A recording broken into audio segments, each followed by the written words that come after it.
This is Optimal Finance Daily, episode 775, The Different Types of Insurance and What Insurance You Need, by Philip Taylor of ptmoney.com. And I am Dan, your host. Welcome back to Optimal Finance Daily. Hope you've had a great week so far and a happy Friday to you. Thanks for joining us today, where I've got a post from PT himself of PT Money. And if you didn't know, we give away books on Instagram pretty regularly. Just did that a couple of weeks ago. So if you're not yet following us there, you can find us at Old Podcast. And I'll give you a quick reminder about that at the end of today's show as well. So for now, let's get to today's post as we optimize your life. The Different Types of Insurance and What Insurance You Need, by Philip Taylor of ptmoney.com. Insurance. It's not an exciting topic, but it is a necessary one. A discussion on personal finance isn't complete unless you've properly addressed the risks to your assets and income, and insurance is typically the last frontier of personal finance. Most people, I would think, have retirement savings and debt under control long before they tackle the subject of insurance as a whole. But there are many different forms of insurance. It's hard to know for sure what to do. You may be asking, what types of insurance I need to protect myself and my family? Well, I'll take a high-level view of the various forms of insurance and provide some basic information that you should know about each one, starting with life insurance.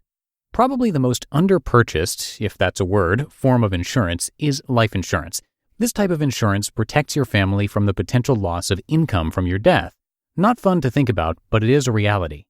When I got married and started having kids, one of the first things I started thinking about was getting life insurance. My family depends on me for my current and future income to make it. I knew I had a small bit of coverage from my company, but I knew I needed and could afford a bit more. The big questions in the life insurance world typically revolve around the differences between term and whole life insurance. If you end up choosing term life insurance like I did, then the questions shift to how much life insurance do I need? Don't worry, you mainly need to get insurance on the earners in your family. You can usually do without life insurance on your child.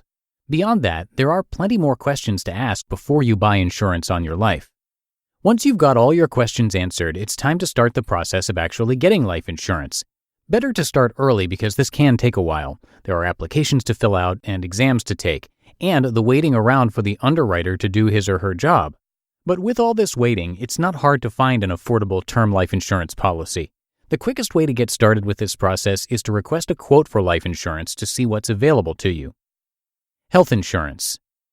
Health insurance comes in many forms, but it's generally going to cover your medical expenses for any health-related issues. For instance, you have a heart attack. There are two main types of health insurance, group and individual. Group health insurance is typically what you get when you work for a company. The risks and costs are spread out amongst the group, and so it's typically a better insurance for you. Better because it's usually cheaper and it covers more. Individual health insurance is something you'd have to get for you and your family if you don't have an employer or if you work part-time. Since this type of insurance isn't purchased by a group, you have to bear the costs and risks to yourself. For this reason, individual health insurance is usually expensive and doesn't cover as much. All is not lost, though. There are plenty of ways to save money on health insurance, including using a health savings account and shopping around for health insurance quotes. Recently, health insurance reform has come to the U.S. There are lots of changes going on that are going to affect the way this insurance is provided and purchased in the future. So be on the lookout for how these changes will affect you and your finances. Homeowners insurance. When you buy a home, condo, townhome, or even a mobile home, it's likely a good idea and maybe a requirement by your lender to purchase some homeowners insurance. I would estimate that this type of insurance can cost annually as much as a mortgage payment for you. You can now run a home insurance quote online like you can for car insurance. What you get in return for your annual or monthly payment is a bit of peace of mind that if something were to happen to your home, like a fire, earthquake, flood, storm, etc., that you would be repaid for the damage. Now you can see why a lender is interested in making sure that you have this insurance. They don't want to be stuck with the bill if something happens and you aren't protected by the homeowner's insurance. Car insurance. Auto or car insurance is probably the most well-known and owned of all the insurance types. This, I suspect, is because it's required in most states. In my state, for instance, you need to have car insurance before you can register your vehicle or have it inspected. Most states will require a minimum level of coverage for your car to protect others in case you have an accident. But did you know that there are up to 7 types of car insurance you could use to help protect you, your asset, and others? Deciding which types you need is a thing you need to research and determine for yourself. In that sense, car insurance is probably the most used but least understood form of insurance.